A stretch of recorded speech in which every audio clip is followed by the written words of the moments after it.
Hey y'all, let's talk about what it means to prioritize conflicts. Now, over the years, I've known some people that have some great relationships, great marriages, some of them lasting for decades. I still know people who are in decades-long marriages that they enjoy, that they feel nurtured in, they feel that sense of fulfillment that all of us hope to get out of a great relationship one day. But one thing that all of these great relationships share in common with each other is the fact that they cannot avoid conflict. Conflict is an eventual part of what's going to happen when two people are in close proximity to each other all the time. And they have differences and preferences when it comes to what they like, what they don't like, what they want, what they don't want, what rubs them the wrong way, and what gives them a sense of joy. Eventually, these things are going to collide with each other. And when they do, you got conflict. Now, that doesn't have to be the end all of when it comes to a relationship. But for a lot of people, when they get involved in conflicts between each other, interpersonal disagreements, instead of just focusing on the things that are required to keep the relationship in tune, which is really the great thing about a conflict, because it's a symptom that the relationship somewhere, somehow or another, has gotten out of tune a little bit. Instead of looking at all the things that getting it back in tune, they start focusing more on how they're feeling, especially in terms of their anger or their displeasure. It gets to the point where they're much more upset about being upset, instead of upset about that there's something that is causing a disturbance in the relationship and it needs to be fixed. And this is what I mean when I'm talking about laying the groundwork for prioritizing your relationship. All right, I mean not your relationship, prioritizing the conflicts in your relationship. In other words, focus on what the issues are. If you keep focusing on how the issues just made you feel, I mean, not that your feelings are important, they are important. But if you focus more on the reparative qualities that are going to be necessary to be introduced at that particular time during that particular conflict, so that the relationship can get back on track, or better yet, so that the relationship can stay on track, then you're less likely to run into situations where you can't talk to each other anymore, or where you can't relate to each other. And this is why prioritizing your conflicts is so important.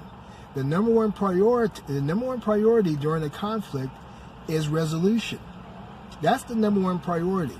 And resolution means that you're going to have to look at all of the elements that contributed to the development of this conflict in the first place. Not so much just, I want my way, or you want your way, or because I'm so used to doing things in a certain manner, and the way that you do things is really causing me some anxiety or whatever. Even though those may be issues, the primary factor here is not us individually, but it's each other as a unit.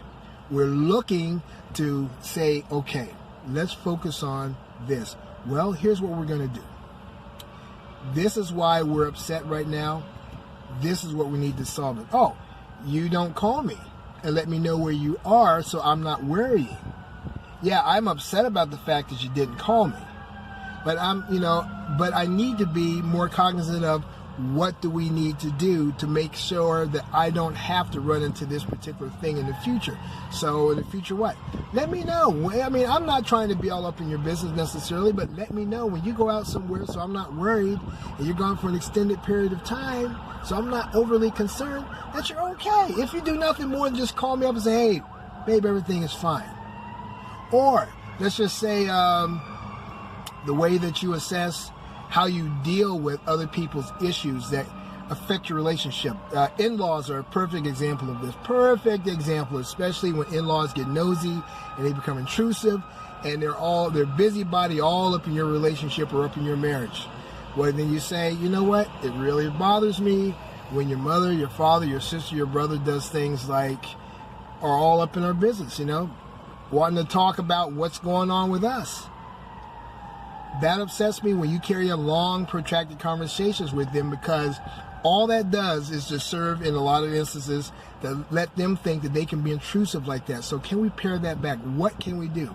Instead of just being angry about the fact that these people are intrusive, why don't you be more proactive about developing ideas to prevent these sorts of things in the future?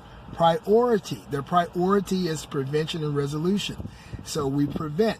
What do? Well, we say, okay, from now on, when we have issues, we just talk amongst ourselves. We keep it between us. It doesn't go any further than us.